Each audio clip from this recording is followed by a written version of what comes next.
the perception of the city has changed so much. Like you, when I was growing up, people thought literally all the worst things of Detroit. How would you describe the style of Detroit hip hop? You know, I know it when I hear it, but I'm not always sure how to articulate it. How would you describe it?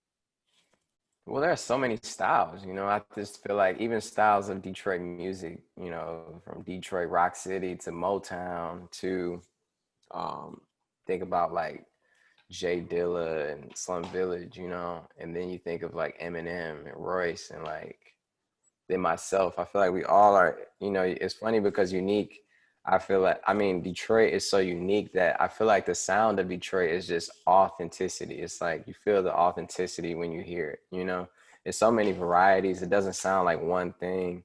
It doesn't sound like, you know, there are all different levels, you know, because one thing you're going to hear is like soul and truth, though, I feel like from all Detroit artists, because that's like, we got those deep rooted connections to our ancestors coming from that city, you know, and we like have a responsibility. It just seems like to just like spit our hearts, you know? So I feel like that's what you get when you hear Detroit or people from Detroit.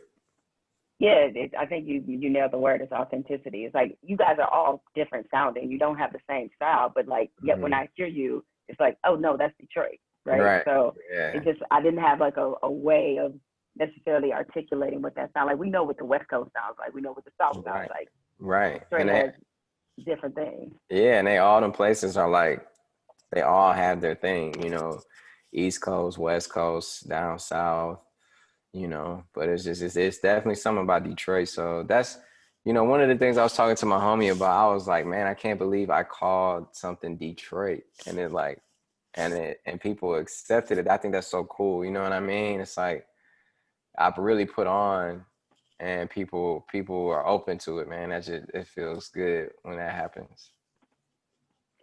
So when you go back to Detroit now, are your people all still in the D?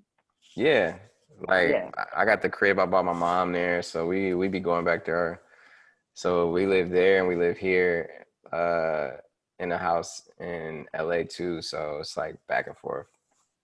So how does the city feel to you now? Because it's changed so much. And Hmm. there's a part of me, this is the part I struggle with, and I'd love to hear your perspective to see if what you think of it. But I love the progress, but yet it pisses me off at the same time too, right? It's like Detroit, Hmm. downtown Detroit is great. Like it's come a long way. Got A a little little village down there. gentrification, a little bit, right? Yes, A lot of it. yeah. It's like it's a lot of it going on, and it kind of pisses me off when I see it. Like you go to restaurants in Detroit, sometimes you might be the only black person in there. I know, and it Oh, was crazy because Detroit is like the blackest city statistically in America by volume, at least by like the amount of black people that are there.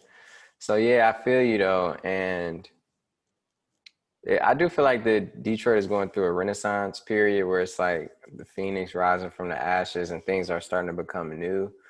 But yeah, I feel you. It's like we got to make sure we there too, you know, like so it does feel different, but at the same time, it's like I do feel I do feel more of upliftment now than I did when I was growing up, like when I was super young there. I do it felt a little dark, a little like gray, you know, like it was a dark cloud over the city. Now I feel like the sun is shining on us.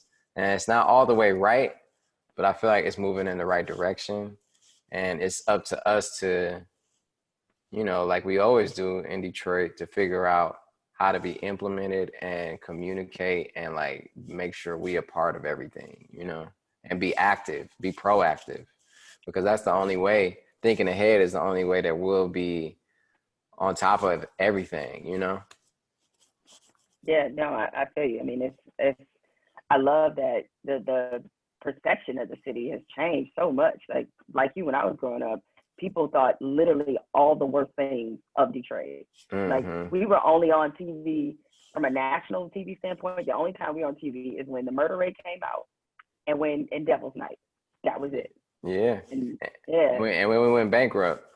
and when we went bankrupt, right? And then people started clowning us because of how the home values had really sunk very low, and so like it's Hmm. always something bad. So whenever Now I see, especially went through that period where people were filming movies in Detroit, or like now they're like TV shows set in Detroit. I'm like, this is really, it's like a cool place to be for a lot of people. Yeah, one of my best friends is working on some TV show set in Detroit. So it is, I feel like the city is like on the way up for real. You know what I mean? And on top of that, the lead poisoning situation too. I mean, mainly in Flint, but I mean, my mom got lead poisoning, from Detroit. So that was a real hard thing she had to go through that was, very life threatening too at the same time. And luckily she's able to treat it properly and, get the proper care. But she also has a son that, is a rapper who can afford to help her do that. So it's like, it really, one of the things that my foundation did was to like give people and provide people with the support to go get the right help they need, to deal with that, because this wasn't their faults, that they have this lead poisoning, and that could lead to a lot of brain damage, a lot of just like autoimmune. I mean, lead poisoning is an autoimmune disease, so it's just crazy, man.